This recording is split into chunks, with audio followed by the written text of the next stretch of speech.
Hi, welcome to Off Script. I'm Zach Lewis.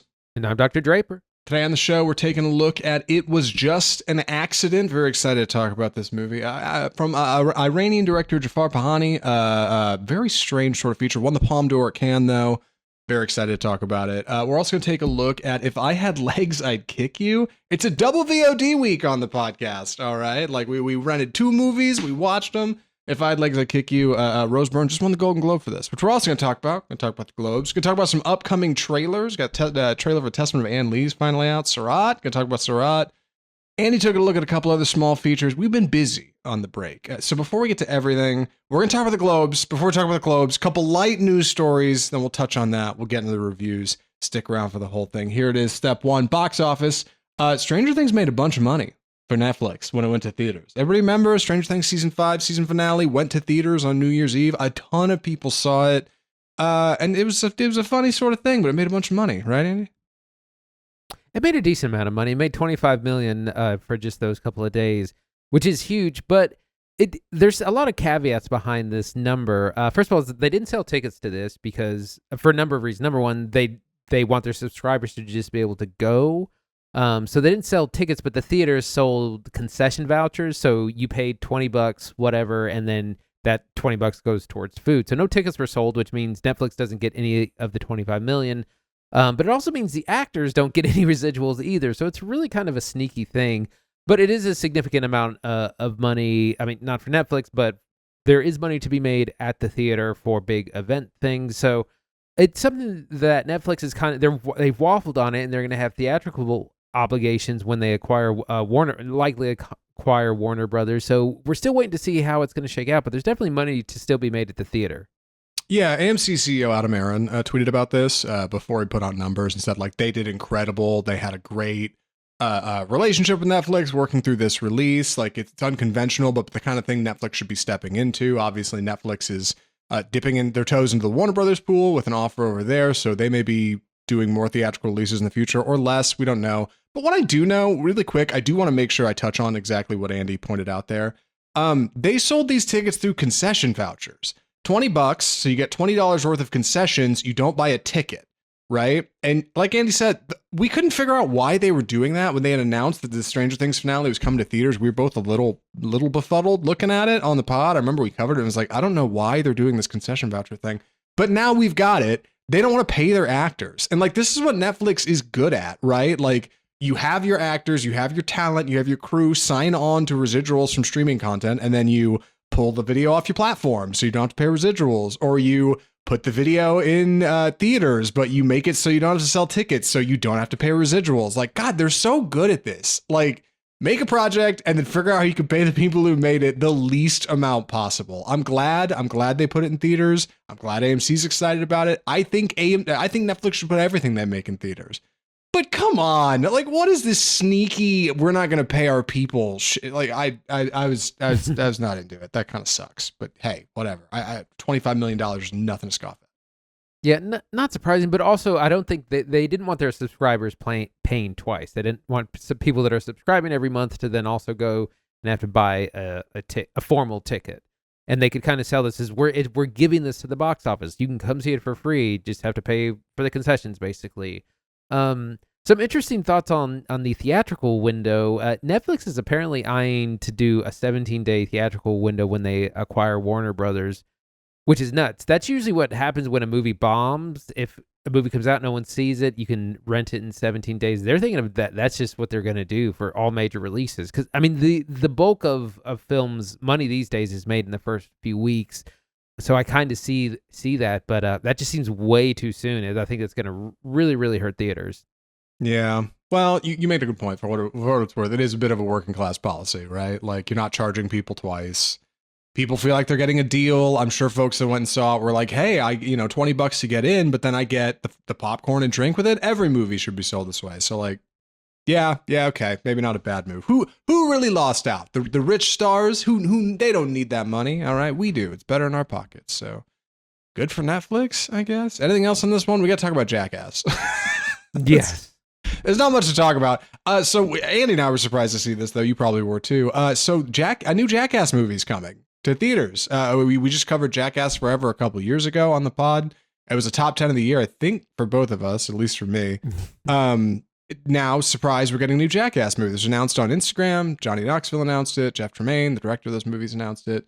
We didn't know anything about this. We were looking at like the slate for this upcoming year and had no idea that we're getting a new comedy in June from the creators of Jackass. What do you know about it? So it's not clear whether or not it's a new movie or maybe a re-release of an older project. It's a little unclear, but Johnny Knoxville, he just posted June Jackass, this poster on his Instagram, and that fueled all this speculation about what it was. I don't think they're doing more because, man, our boys are old. Jackass has been around for 25 years. First started in 2000 with the Jackass show. They quickly did a movie a couple of years later, and then they've done different Jackass projects, including several Jackass movies, Bad Grandpa, stuff like that.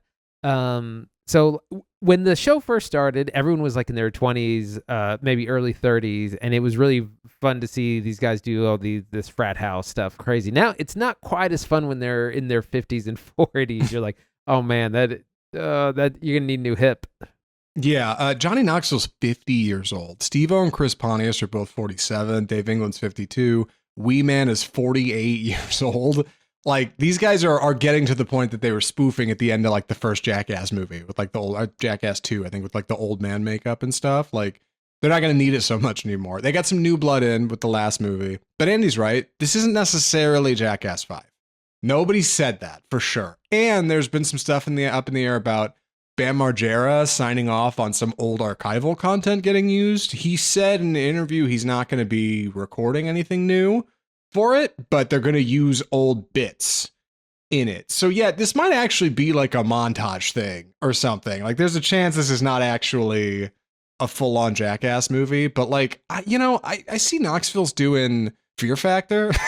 He's doing Fear Factor for Fox because Joe Rogan couldn't be bothered to return, I suppose. And he looks good, man, doing his TV show stuff. Like, he's up and at 'em, he's on camera, he's hosting a thing, and like, I like to think that maybe other projects start to get these guys a little bit excited at the idea of doing it again, because it's such a simple concept. And they say, oh, we've shot all the bits, we don't have any good footage, it's not funny if we do these old things again. But like, I don't know, Jackass Forever was really funny. That's the hardest I've laughed in a theater in a long time, and that was 4 years ago now. Yeah, there's always, it's like getting the band together, getting the crew together for a heist. It's like you got one more in you.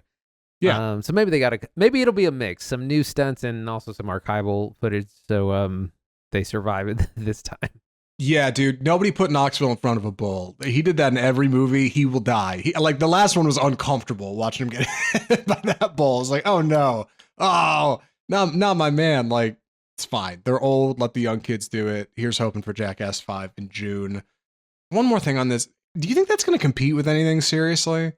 Because I thought this has the potential to be a big upset in the middle of summer. Like, Jackass could pull some real attention away from other films in June. It's good counter programming. You get a lot of like children's films or 4-quadrant films in the summer. So this is something that, you put this opposite of Minions. Because you would never in a million years take your kids to see Jackass 6, Yeah.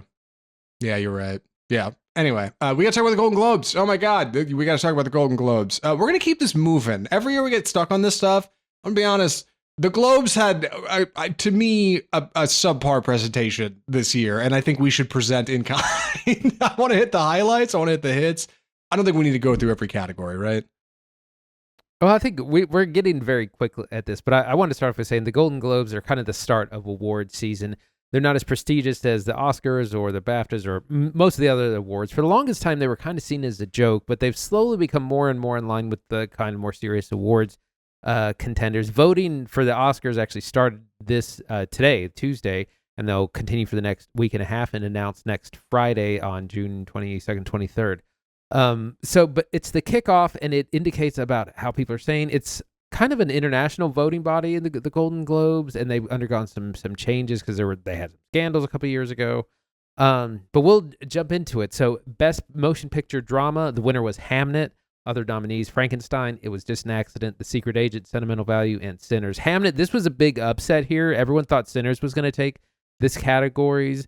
And And Sinners won a couple of other things that we'll talk about. It won Best Score and also the Cinematic Achievement Award, which is a weird consolation prize of an award, and they should probably get rid of it. But Hamnet, a big upset. Yeah, I know we could talk about cinematic and box office achievement towards the end here, but it's right here on the front.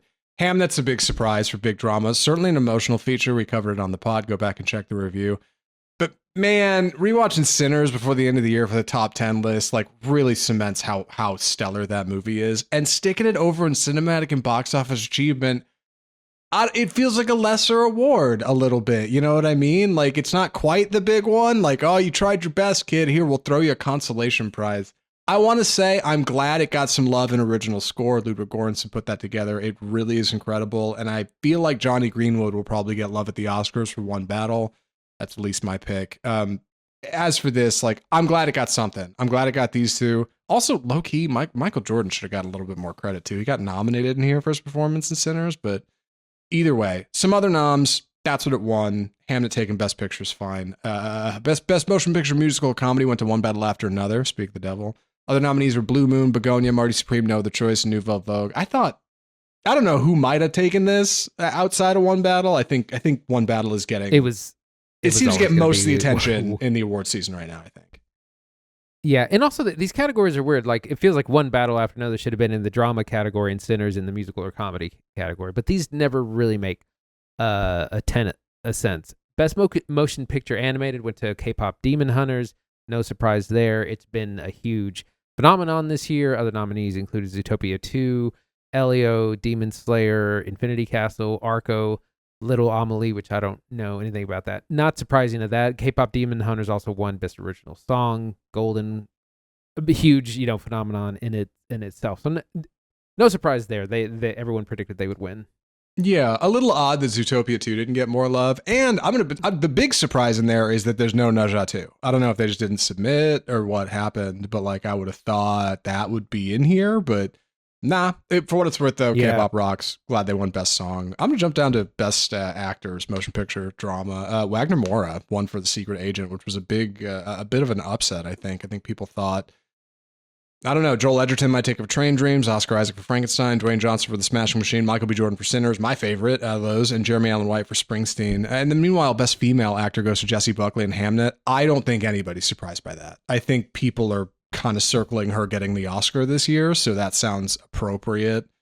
She beat out Jennifer Lawrence, Renata Ranzva, Julia Roberts, Tessa Thompson, and Eva Victor. Not a bad category, dude. Like, just like last year, I feel like the female actress categories are just so stacked.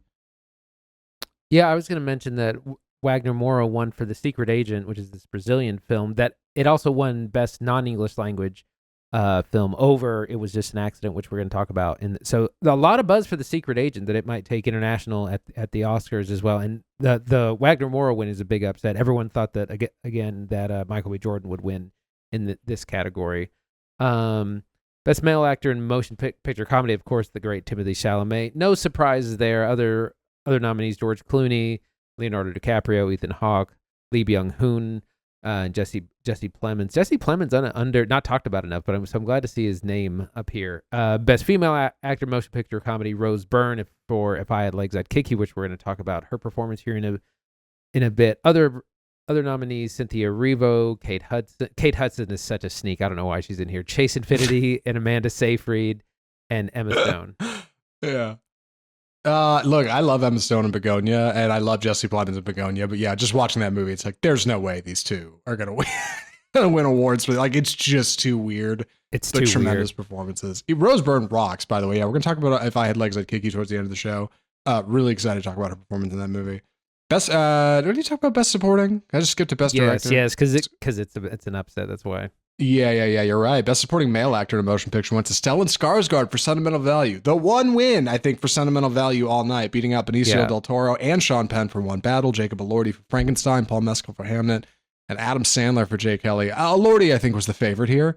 He's not my favorite. My favorite would have been Penn for One Battle After Another, but honestly, he's won so little this award season, I'm starting to think it's just not going to happen. Big upset beating out Elordi for Frankenstein. And then Best Supporting Female Actor for Motion Picture was Tiana Taylor for One Battle After Another, which was a bit of a surprise over Ariana Grande for Wicked. I think it's kind of where we all thought it was going to go. Or Inga Ibsdottir Lilias for Sentimental Value as Agnes. God, and Amy Madigan's Weapons. Dude, stacked categories. Oh my God. Yeah, some of these are tough. Benicio del Toro, I think, is a bit of the front runner, but everyone's saying that him and Sean Penn might be splitting the votes for one battle, and that has led the way for Stellan Skarsgård winning. Frankenstein completely shut out at the Golden Globes. Not a single win in any category. Yeah, there was some buzz for Jacob Elordi. Adam Sandler, again, another sneak in this category. Tiana Taylor definitely does deserve to win. I think she might take home the Oscar as well. Best Director, Paul Thomas Anderson for One Battle After Another. Incredibly anticipated. That's what everyone expected. He also won Best Screenplay, so that's kind of go head-to-head with Sinners, I think, when the Oscars come around for Best Original Screenplay. But those are the two wins for One Battle. I'll just hit some TV, I think, real quick. Obviously, this is not a TV podcast. We've been doing some TV corner this year. Best Television Series Drama went to The Pit over on HBO Max.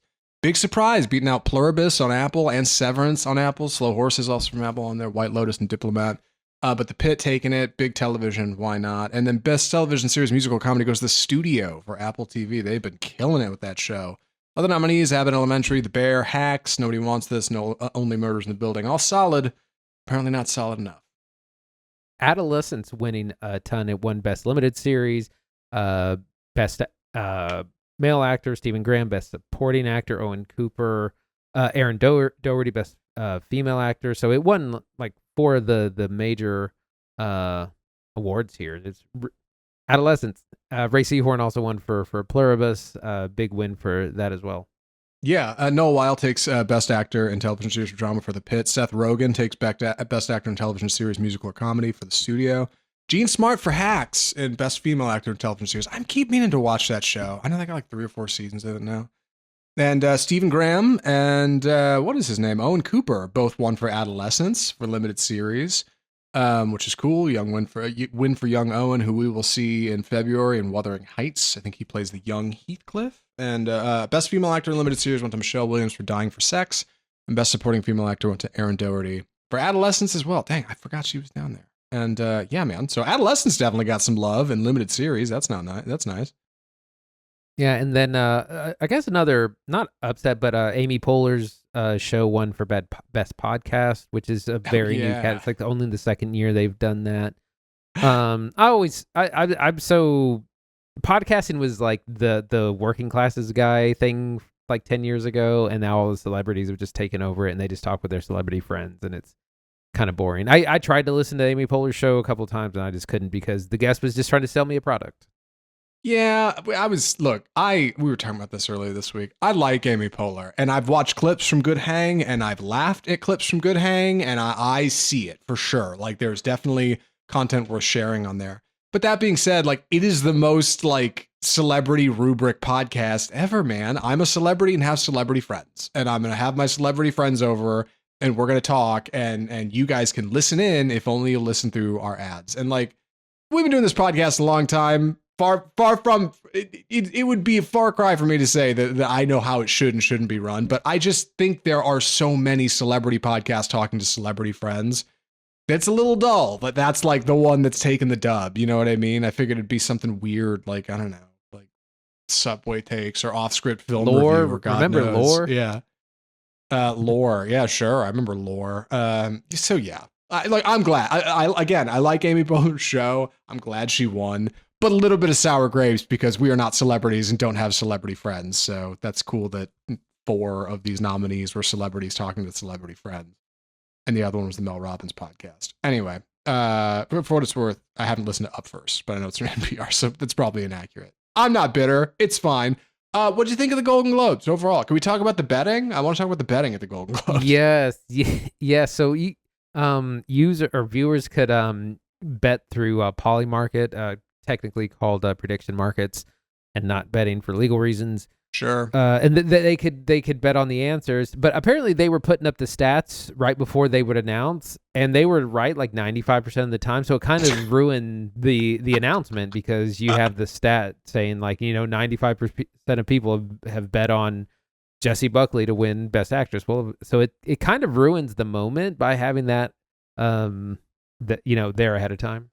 Yeah, I tell you what this does introduce: gambling and film. Boy, like an entire realm we haven't even stepped into. Think if you could gamble on what you think will and won't win awards, right? I bet you could probably Polymarket like box office returns if you wanted, right? How much money is this movie going to make opening weekend? It's so bogus. I don't care. It's a terrible way to lose money. Well, Actually, I do apparently it care. was I care in the way everywhere. that people shouldn't do it, but otherwise, yeah. Apparently, it was just everywhere too, like ads for it all over the place. For people that were at the event, there were ads there, Yeah. much as well as everyone watching at home. So crazy time. Legalized Someday gambling.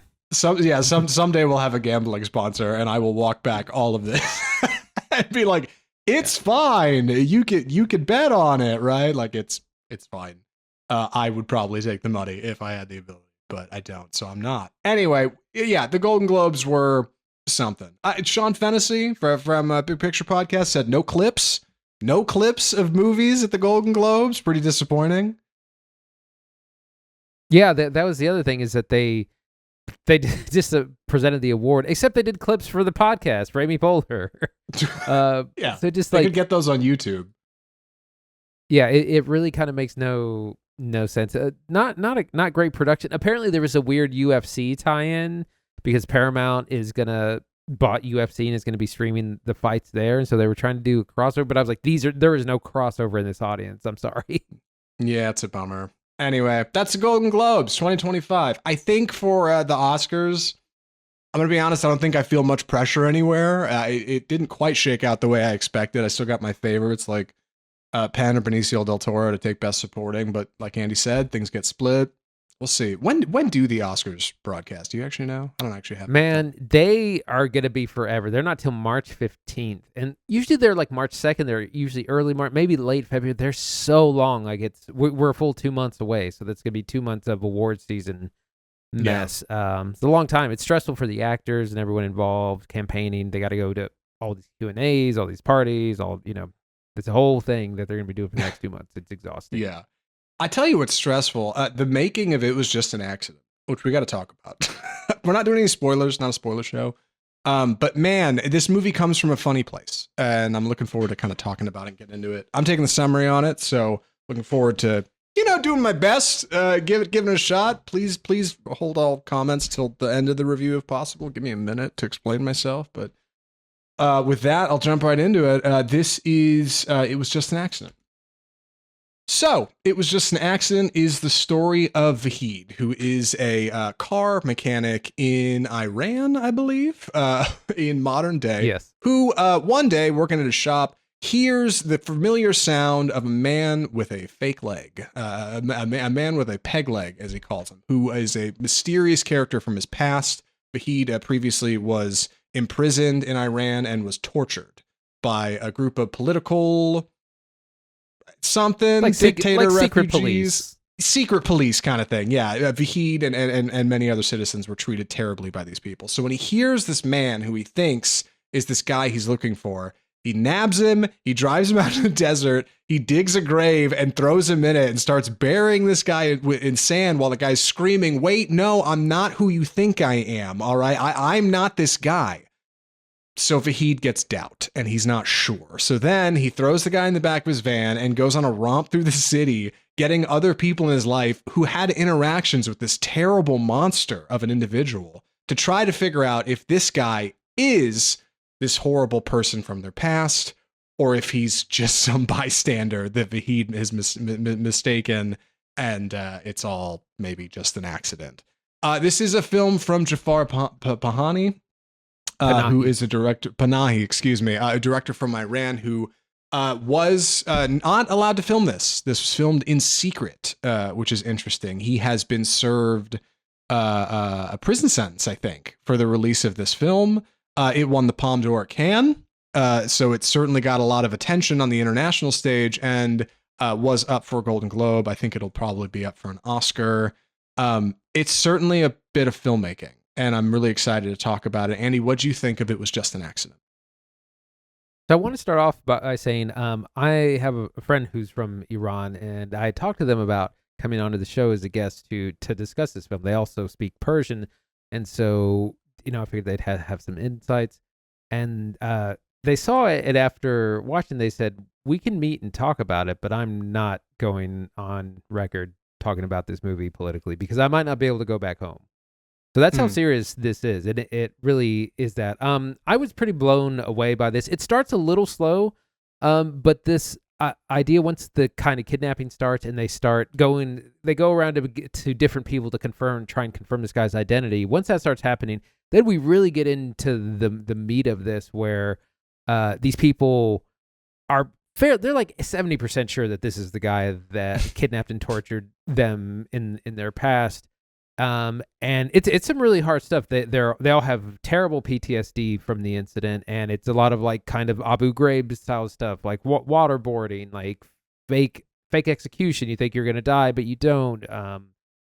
Sexual assault, things like this. But they kind of go on this little bit of a journey of going to new people. They're like, well, this guy really knows. Well, he was with us, and from my conversations with my friend, they said that all of our characters represent different kind of political factions in Iran, from the far right to the far left to people kind of in the middle. Vahid is kind of our central figure. He's a moderate. He's just a working class guy. He's just trying to get by and get paid, and he's not really a killer. Like he wants to be. He definitely wants to. He wants to murder this man at the beginning of the film. But and all our people, they're not really bad people, and they find themselves unwilling, not really wanting to do this. And they have conversations about like when does the violence end? Like, if we just do what they did to us, are we just as bad, or then are we just continuing these cycles? So it's a very tough movie to watch in that sense. And again, it was filmed very small. When I heard this was made in secret, a lot of times I hear that and it's like, well, it clearly wasn't that secret, but this was. Like, they're in the van most of the time. They are in remote locations where no one would have seen. There's a couple of scenes in the city which they probably got away with doing, but it's very, very small, and it's very, very powerful. Incredible ending as well. So really blown it's away. Funny. Well, yeah, watching it, I was thinking drama, and then as it's going, I'm like, actually kind of comedy. And then I get to the end of it and hit IMDb and go look, and it's listed as a thriller. And I think what it is, it's a moral thriller, because there's very little actual violence on screen. Like this is the kind of movie you could watch with a 2-year-old in the room, and they would have no idea that like there's anything really serious happening. It's very relaxed visuals, very few cuts, very steady camera movement. Like, it is very locked down. There's a few handheld sequences with Vahid when he's like particularly stressed about something, but for the most part, like, you'll have multi-minute takes where your actors and actresses are just kind of doing their thing. And as Vahid travels through the city, and he picks up these kind of, like Andy said, these kind of stereotypes of political affiliation and people who are from these different walks of life who all have very different opinions on who this guy is and whether or not he's a good guy or a bad guy.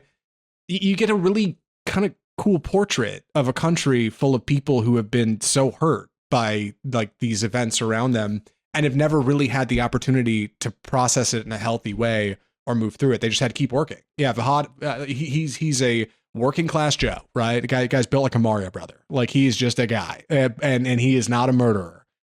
But when he hears this thing that he's had nightmares about, he just can't escape. Like, he feels called to action. He has to do something. And it's only when he gets this doubt that he has to say, okay, how do I figure out if this guy is or isn't who he says? And then everybody he picks up isn't really sure either, until they find somebody who is. He picks up, let's see, a young photographer. Hamid.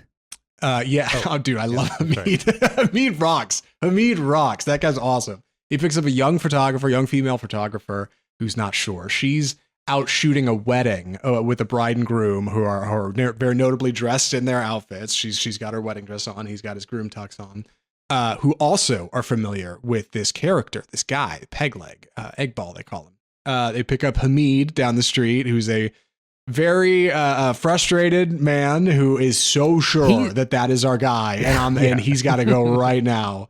110% gas. Love Hamid. Yeah.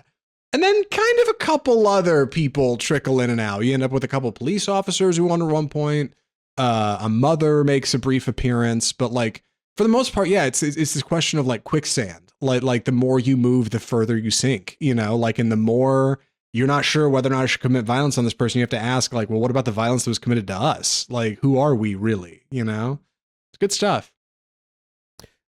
Yes, I was going to say everyone is varying degrees of sure. The married couple is very interesting because the bride Goldie is someone who she was kidnapped and tortured. Her groom wasn't, and her groom has relatives like in the government, so he's less than enthusiastic about this whole thing. He's like, no, let's just let it go, just let it, and he just doesn't understand. They're like, absolutely not. And yeah, Hamid wants to kill a guy right away. He's like, this is him. I'm 110%. Let's do it. Everything about him. And I think one of the fascinating things about the movie, it's about trying to keep your humanity in a very inhumane time, to not become like the people who hurt you. It's a very powerful message that way.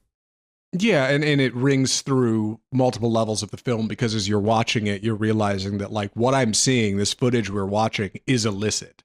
This was not supposed to be made. This was not made with permission of the government. Quite the opposite. They do not like this movie.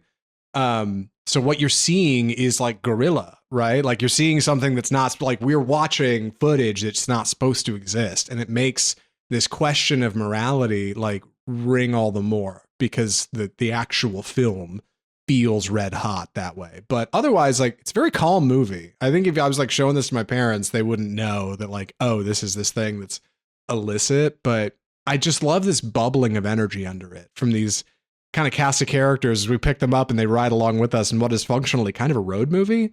Like, you realize like everybody has such different opinions on whether or not like we should kill this person or let them go. Like, he might have a family, good stuff. I've run out of good things to say about it, I think. Any other thoughts, Andy?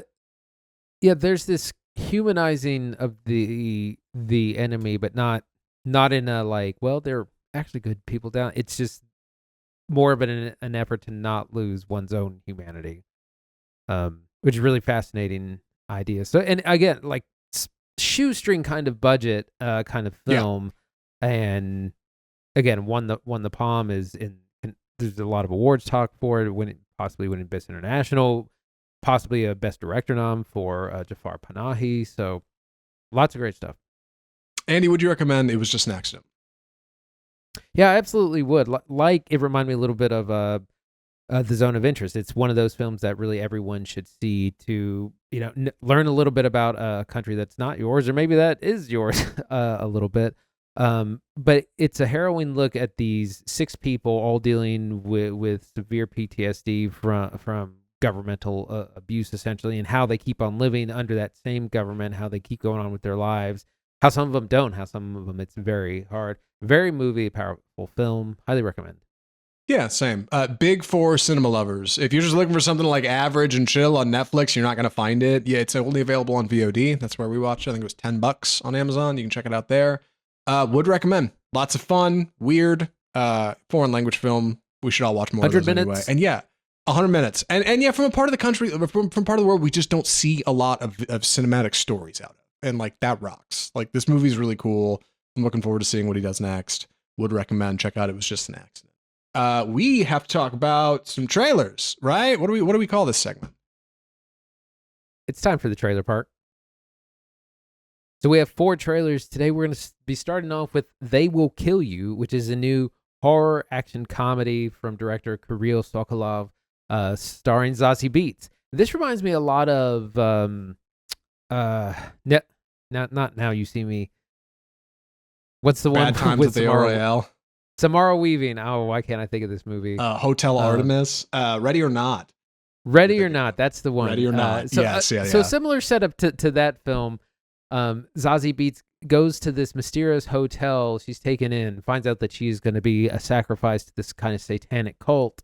But when they go to do the sacrifice, oh no, she's actually like a warrior ninja and whoops everyone's ass. And it's kind of a bloody affair of her fighting her way out. This is a hard R movie. Fist fights, weapons, guns, lots of kind of exploitation kind of style filming. This looks like loads of fun. Comes out March 27th. Yeah, I didn't know anything about this before seeing the trailer. You nailed it. It looks a lot like Ready or Not. It looks a little bit like an indie like Hotel Artemis or Bad Times at the Royale. There was some other hotel-oriented movie with a couple of tough chicks in the front of it that I think we watched for Netflix that I can't remember the name of. But either way, it looks like a fun romp, right? Big practical sets. Zazie Beetz is out there doing work. I like her a lot. Probably a good time. A little bloody, a little fun, action, choreography. Get the popcorn. They will kill you. It comes out. God, when does this movie come out? March 27th. March 27th. Just a couple weeks after the Oscars. Yeah. What's next? Next is The Death of Robin Hood. This was kind of popped out of nowhere. This is a Hugh Jackman vehicle, which looks like Logan, like the Wolverine movie. Man. Old Robin Hood. He's injured at somewhere, washes up on this island with Jodie Comer's a nurse, and he's like, the stories aren't what they were, kid. It wasn't all. He was we did terrible things as Robin Hood. He like engages in this big battle at the beginning, and then he's like old. There's a young girl. There's Lone Wolf and Cub. I'm telling you, it is Logan to a T. I'm sure he's got to break out all the stops, all his warriorness, for one last ride. He's always got lots of gray. It kind of looks like the Northman a little bit. With that Viking vibe. Some cool shots. I'm interested in it. I'll probably see it.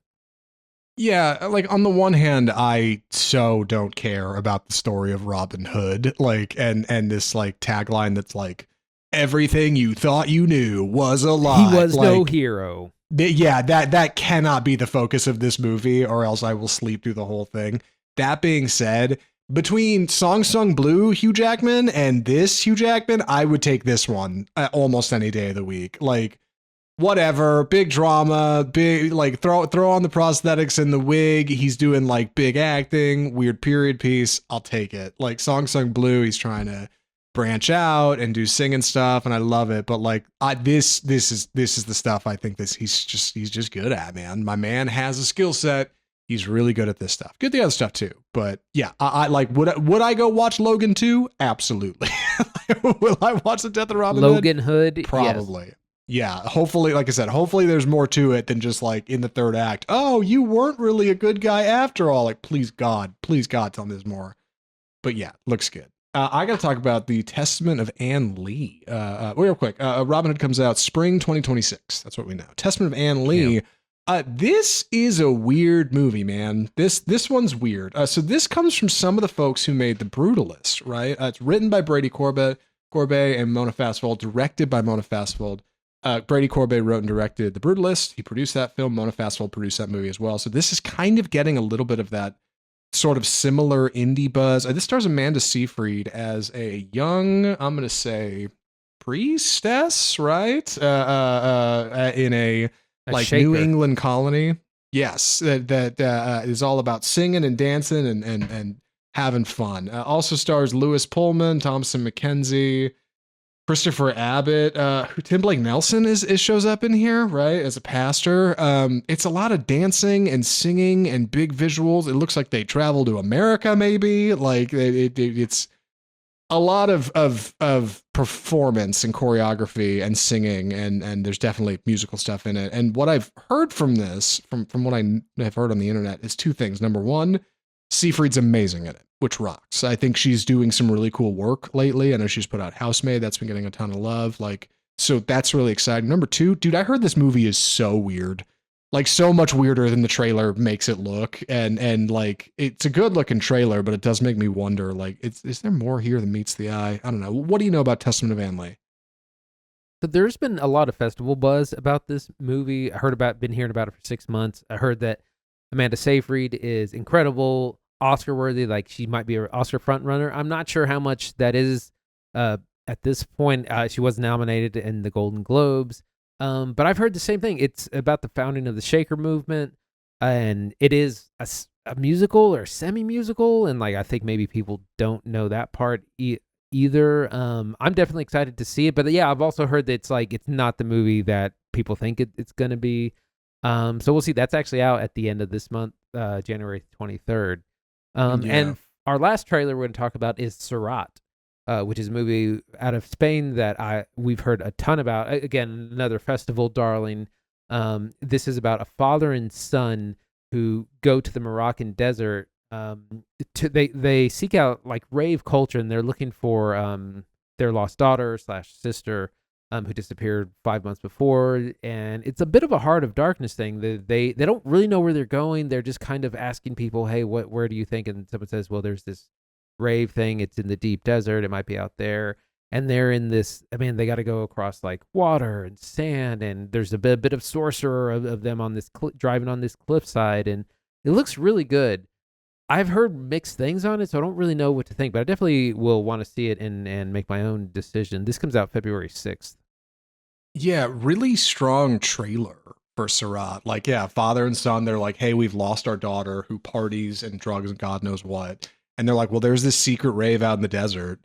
You should come with us and check it out. And like this journey down into, I don't know where we're going. And yeah, these huge sweeping landscapes look great. Like it's a pounding trailer. There's big music on it. But then like Andy said, like we've heard it's actually like way more subtle and chill than like it kind of looks. So like, I don't know, maybe they get out there and don't find anything and that's the end of the movie. I don't really know what it's a reflection of, but Sirat's supposed to be real cool. Just got nominated for a Golden Globe, right? I think? No? I don't even know. Maybe next year. No, not yet. But it's been in the talk. So I think it's on the short list for Best International Film. So we'll see. Well, speaking of international features, that wraps up trailers. You went and saw a weird movie that I haven't heard of, and I don't know if anybody else has heard of on this podcast, but I'm excited for you to tell us about it. What was it? Lead us in. So I heard about this movie called Resurrection from Chinese director Bi Gan. And I'd heard about it on film Twitter basically, and watched the trailer. It looks really strange, and it has a weird setup in a society where people have stopped dreaming. Some people still dream in secret, and we get to experience 5 dreams, one for each of the 5 senses. So it's basically 4 or 5 short films that we go through. It starts off real weird in a real kind of stop motion style, like Mad God from a couple of years ago. When it first started, I was like, oh my God, if this is, because it's nearly 3 hours long, I was like, if this is 2 hours and 40 minutes of Mad God, I don't know if I can do it. But after kind of our opening, which sets up the dreams that we see, it gets really interesting. We experience kind of 4 very different styles of filmmaking. And again, they all revolve around a different sets, each kind of a tragic story, about 30, 40 minutes. Beautiful film, really beautiful score. It works in short bursts because, like I said, it's long, and to me the opening stuff is real weird and kind of doesn't work. But the middle 3 stories are really, really good. I really enjoyed them. The last one is in one. It's like 25. It's like a 25-minute one take, and I think it's a legitimate one take. And there's even a time lapse feature, so it's like you did the one take, and then you sat the camera for like 4 hours and did a time lapse, and then you kept going. Really incredible stuff. If they stitched it together, I would be impressed. So interesting Chinese cinema, very artistic and very and again 4 moving stories. It's funny. So I just rewatched Spike Jonze's adaptation not long ago, the Charlie Kaufman script, and that movie ends on a time lapse oneer. It's like the last shot of that movie is Nick Cage like driving off in a car, and the camera pans over to some flowers in front of like an LA intersection, and then it hits like the time just starts to skip by faster and faster, and it blows through like days of time, like within just seconds, because they just lock the camera there. But that's like kind of low-key easy. Like all you had to do was get this shot and then lock it and leave the camera for 3 days, like perfect. What you're talking about is certainly more complicated because it's got a beginning and an ending, and they have to make a time jump work in the middle of there. But I want to ask a little bit about this because I had not heard anything about this. I'm not even sure I've watched this whole trailer in full. What I do know is there's some big colors and some big ideas in here. It looks odd. It reminds me of something indulgent, like of like 3,000 Years of Longing, right? Like from George Miller after Mad Max Fury Road. What I want to ask is, have you seen any other Bi Gan features? He wrote and directed this. I don't think I have. I haven't seen anything else he's done. No, this is his 3rd feature, I believe. And the other thing, it's kind of a journey through cinema because we start in like silent film, like the beginning, the bookends are silent, and we start in kind of 1900, and then each short story brings us to another to kind of time period of things we go through. And like I said, they're all tragic. In the first one, again, listening ears is a detective is searching for a musician who may or may not have committed a murder. In the second one, a man has to spend the night in a haunted temple and is visited by the ghost of bitterness and has a tragic story himself. And the third one, a con man and a young girl con people at a train station and develop a very close, father-daughter relationship. And then in the fourth one, a young couple in the 80s try to escape these gangsters and survive the night. And again, that's what the other amazing thing about the time lapse is that the time lapse has to start at night and end in the morning. So they had to time it to make sure it ended around like 2 a.m, and then they time lapse until sunrise, which is really incredible stuff. Yeah. Reusing actors and actresses, or is it different cast for each? Different cast, yeah, because it only focuses on a couple of actors for each section, so they're always new. I was just listening to an old review of The Killer, the David Fincher feature, and Fincher talked about how he looked at that feature as like basically just a series of exercises. It's like a series of scenes. Okay, we've got the killer in New Orleans. Okay, we've got the killer in France. We've got the killer in Florida, right? Like just these kind of each individual one-offs. And he looked at it as almost like a creative exercise. Sounds a lot like Resurrection is kind of exactly that. It's like 5 little short films, right? Or even like Wes Anderson's French Dispatch. Kind of the same things, like 4 little shorts. Yep. Kind of strung together. Yeah, that's good. I've heard it's a little overindulgent. Like I said, it's very long, but if you watch it in chunks, like it would make a great series or limited series. That sort of thing. I think it still works. I enjoyed it. I didn't, like I said, at the beginning I was a little unsure because I was like, if we're doing a 2.5 hours of silent film stop motion, I don't know if I can do it. But well, I don't want to speak for you, but I would assume you're probably going to say this isn't for the average moviegoer. Would you recommend this for big cinephiles? I mean, what do you think? Definitely for big cinephiles. If you're looking to challenge yourself a little bit, get into Chinese cinema, see something that's very different, still very artistic. I'd still recommend it. Like I said, just be patient with the beginning, and then take each story as you can.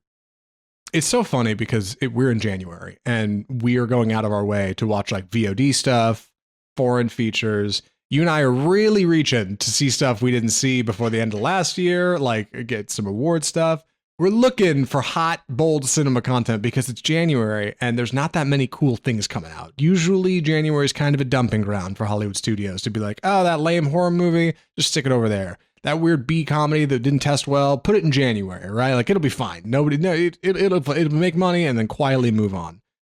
Which is all, of course, fertile seedbed for this other feature that you went and watched that I really didn't want to watch for the podcast, and I feel a little bad about it. But why don't you tell people this other thing that you saw? So I also saw Primate, which is a film by writer-director Johannes Roberts, who he has made the 47 Meters Down films and also one of the Resident Evil films, kind of these small-budget horror features. It's basically the Gordy plot from Nope for the whole movie, but there's a family out in Hawaii that has this pet chimp who eventually gets bit by a snake or something, or a mongoose, and gets rabies, and then it goes ape and starts a murderous rampage.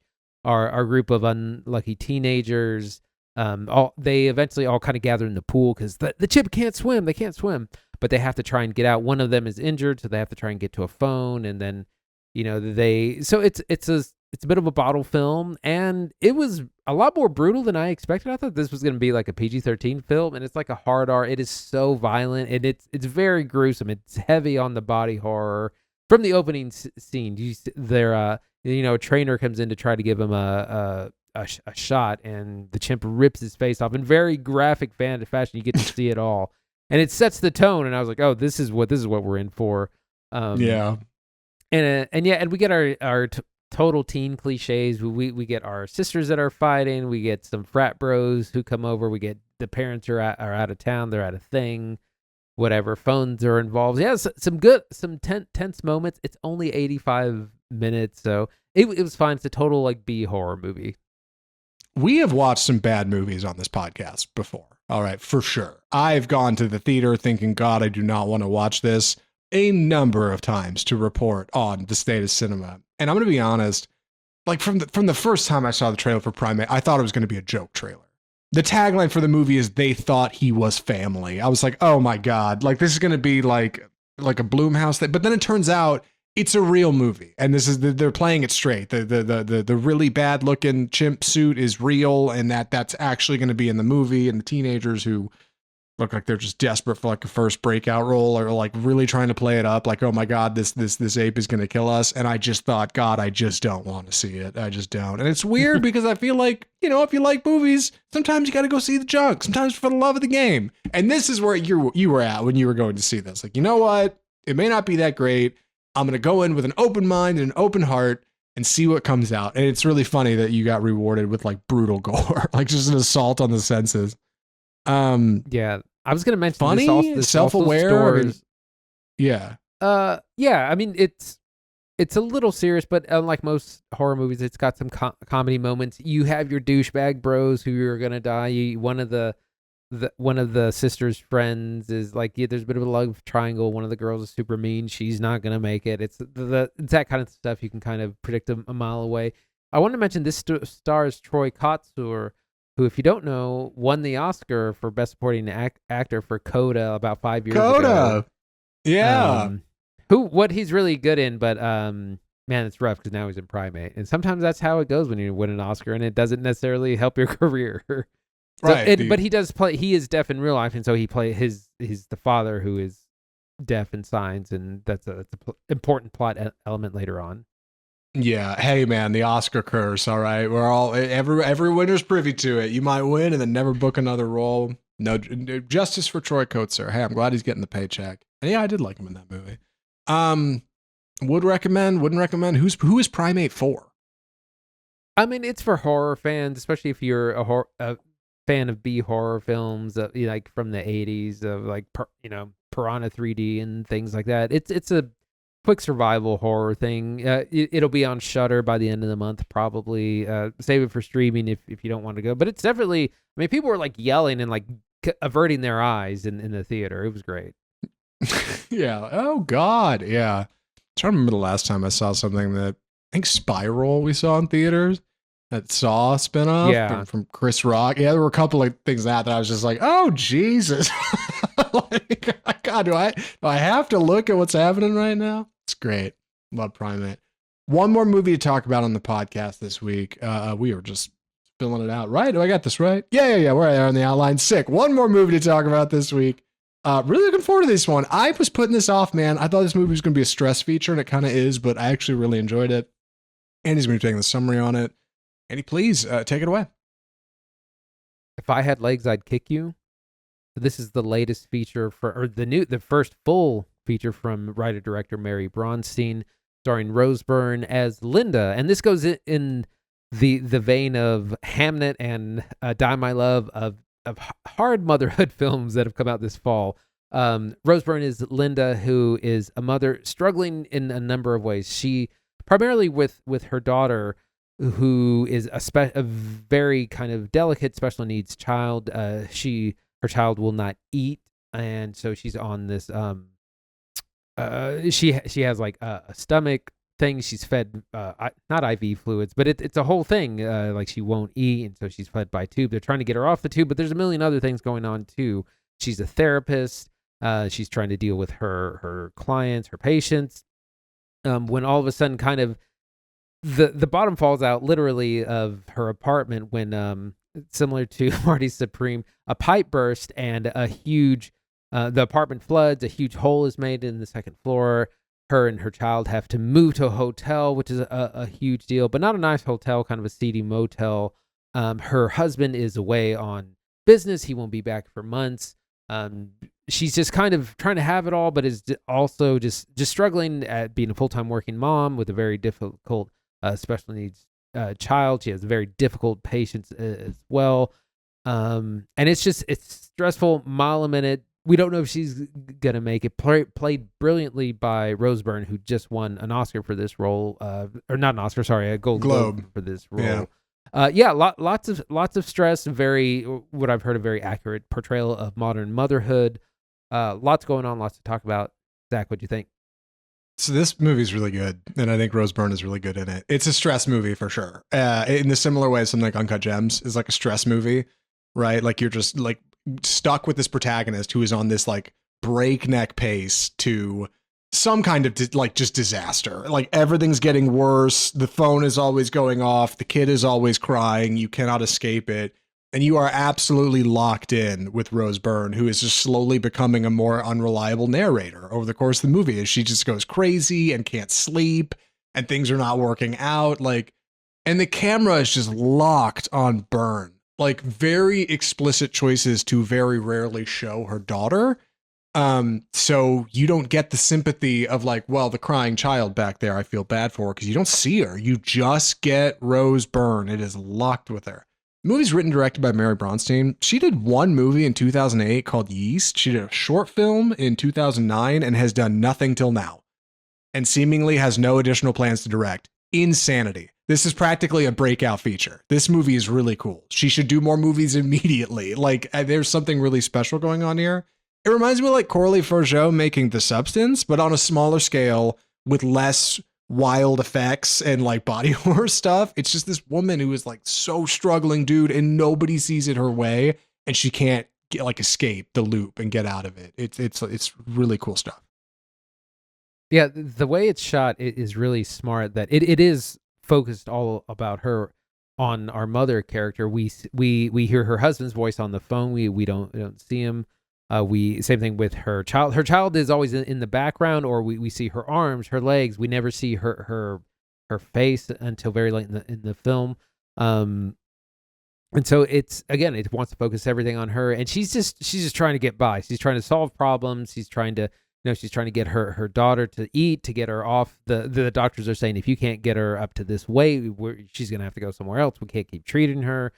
You need, and also like you need to be a better mom. Why aren't you? Why haven't you fixed this yet? Dude, she's struggling with patients who are very difficult, suffering from postpartum, suicidal thoughts, things like that. She's in a really stunning turn. She goes to her own therapist, played by the great Conan O'Brien, in a very interesting role where he's trying to be her therapist, but he's just down the hall. It's really funny because I thought. Surely he's somewhere else and she has her own practice. No, he's literally like 3 doors down. Really smart role. When she's at the motel, she strikes up a friendship with the great A$AP Rocky, who we recently saw in Highest to Lowest, who tries to get her to kind of chill out a little bit. She starts drinking real heavily at the motel. A$AP Rocky says, like, you want something a little bit stronger than that? I might be able to help you out. They strike up a little bit of a friendship. Quasi-romance, who can say? But the film is just like, it's so stressful, but I was so locked in. I had the opposite of Die My Love, which I really struggled through that film, which is also its own kind of experimental portrayal of motherhood. I felt like this was a lot more grounded, and I was really engaged with it a lot more.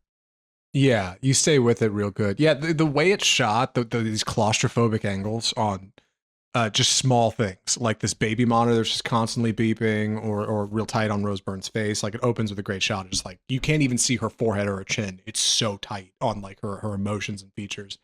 And she's just so tired, man. Byrne does a lot of comedic acting. She's been getting into drama a little bit more lately. I know she did a mini series. I forget the name, it starts with a P. It was like relatively successful. I haven't watched any of that. I haven't seen her in a film since like Neighbors 2. Right, where she's acting opposite Seth Rogen. So like he or she is just a tour de force as this person who's just alone. Husband is away. He's calling. Why haven't you done this? Why haven't you done that yet? Her daughter's doctor, Dr. Spring, who, believe it or not, played by Mary Bronstein, the writer and director of the feature, just harassing the hell out of her. I cannot tell you how important it is that you get here on time, that you do this. We're going to have to reassess her care if you don't do it. And you see these like reflections of her own life. Yeah, you've got her therapist just down the door, just down the way, played by Conan O'Brien, right? Who is not all that unlike her. You've got a mother who comes in to see her, Caroline, who is stressed about her son and can't connect and feels like she's not a good fit here. And like you see that reflected back at her in her own life. You've got this problem of this hole in her ceiling that kicks off the whole thing, right? That like may or may not kind of be a portal to a different time or place, like that is reflected in her daughter's own health condition. Like you just see these layers of problems. Stuff. Yes, yeah, and like early in the film, Conan O'Brien asks her, how do you see time? And she says, I see time as a series of cliffs that I have to, that I'm constantly racing towards. And as soon as I fly over one, there's just another. And it just feels like the whole movie is racing towards a cliff, right? There's just like a gems. You're like, this is not going to work. Like it's just getting worse and the problems are compounding. And really, she's just learning to kind of start to let go because she can't control it and she can't be the mom that's going to be able to solve everything. And like, it's this journey into madness all the way down. It's just like so delightful to watch from the comfort of your couch. And maybe not for everybody because it's heavy for sure.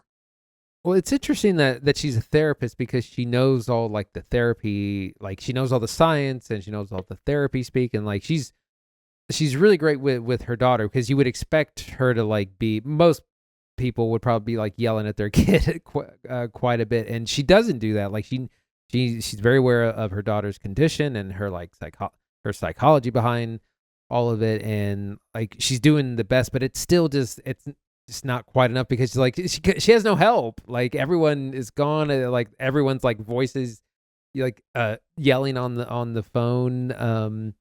But yeah, it's a fascinating performance of modern motherhood. Like I said, and her performance is absolutely stunning.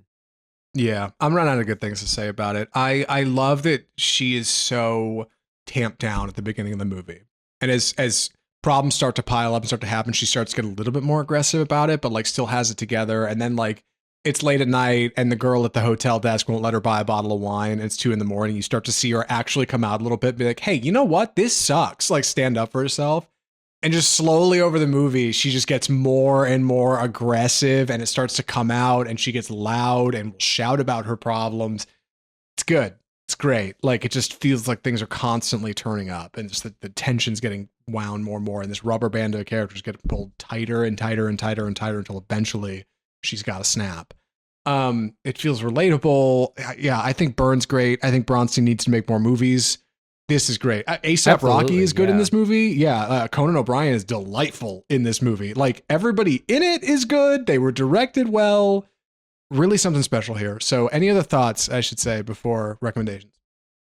Yeah, Conan O'Brien is such interesting casting because he's not like his comedic self. Like he's a therapist. He's playing a serious therapist trying to help his friend and coworker, and who's also kind of tired of just sitting there and kind of listening to her like day in and day out. Like but he's also trying to be a good, professional therapist as well. So it's a very subtle and interesting role. He's very good, and it's not the kind of performance you would maybe think. But again, things just there's things like the parking attendant keeps threatening to tow her the whole movie. It's just like she just can't catch a break. I know, and she finally flips him the bird, and you're like, like I wish I could do that. You know what I mean? Just like, yeah, that guy sucks. Yeah, Conan's great. There's this amazing scene in the middle of this movie where she's like, tell me what to do. Please tell me what to do. And he's like, what is it you think you want? Like, he just won't like give her what she wants. It's great. Like, and it just feels like such a human frustration. Any, would you recommend If I Had Legs, I'd Kick You? Yeah, absolutely. This was a lot of fun. It's one of the best performances of the year. We'll see if she gets an Oscar nomination for it, even though she's not the front runner. Again, a harrowing tale of modern motherhood that's a lot more, I think, relatable. It's more grounded. It's much more watchable than Die My Love. I can't recommend Die My Love to anyone. I know. Like that. It's just rough. That's a weird experimental film. This I think hits a lot home. It's funny. There's a lot of humor in it as well, but it's rough and it's stressful. But it was a great watch, and I really enjoyed it. I liked it. I would recommend this to young moms, and it might be too much, and it might be like a nightmare movie, but like, dude, I've just never seen motherhood depicted this way. Like this viscerally and this honest. Like it's really something special. Byrne is amazing. Conan O'Brien is great. A$AP Rocky is great. Really fantastic work from director Mary Bronstein. Go see If I Had Legs, I'd Kick You. We saw it on VOD. I don't even know if you could see it in the theater. I wish I had. That would have been great. But yeah, I think we got it for like $6 on Amazon. Yeah, I'm sure you can find it at other retailers. Check it out. Would recommend. This movie's cool. It's a good time. It's a stress movie. You're going to love it. And that's our episode. Good Lord. Off Script episode 321 done and dusted. Andy, what are we watching next week? Exciting time, double theatrical. We're going to be back on January 20th with 28 years later, The Bone Temple. It is here this Friday, January 16th, the follow-up to 28 years later. This one directed by Nia DaCosta, continuing the story of Spike as he journeys further into zombie England, and what we're going to learn from the trailer, it looks like it's both prequel and sequel. We're going to get some more backstory on the universe and also move the story forward. We're also going to be looking at Park Chan-wook's No Other Choice, which we've been dying to see for months now. It's also out this Friday, January 16th. That's, of course, that is about a Korean man who is fired from a job after 20, 30 years, and then will do whatever it takes to try to eliminate the competition so he can get a job. I've heard it's funny. I've heard it's brutal. Super excited to see it. Some FYI releases. The Rip comes out this week on Netflix, which is the Matt Damon, Ben Affleck cop heist drugs something or other. If you're bored on Netflix, that's going to be out this week again. But 28 years later, The Bone Temple and No Other Choice for next week. Very excited about No Other Choice. And surprisingly, Bone Temple, I was low-key a 28 years later hater early on. I was like, I know it's Danny Boyle and Alex Garland, but how good it could be. Just 7 months ago, the first film comes out. Sony takes this big gamble on doing a trilogy of films where they don't actually shoot the third one yet, so we'll just see what happens, and huge hit. And this one is a welcome sight in January because it's been a little tough at the box office. No Other Choice is going to be a lot of fun. Very excited to see it in theaters. If you enjoyed the episode today, if you like what we're doing here on Off Script, you want to check out more of our reviews, you want to write in the show maybe, tell us what you think about movies, best way to do that is to check out our website, offscriptfilmreview.com. Mail us correspondence directly via email at mail@offscriptfilmreview.com. Of course, you could always DM us on Facebook or Instagram or Twitter or TikTok. You can leave a comment on YouTube or any of those places as well. Big things going on YouTube. Come check us out over there. Spotify, Google Play, iTunes, iHeartMedia. You can check out our audio version of the show, Off Script Ears Edition. And come back next week for the Double Theatrical. Also, bit of business, show business. Might do the show on Wednesday or Thursday. I kind of got a surprise trip coming up this weekend, which I'm very excited about.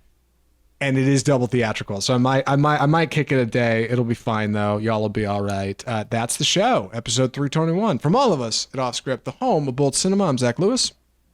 And I'm Dr. Draper. Thanks for watching.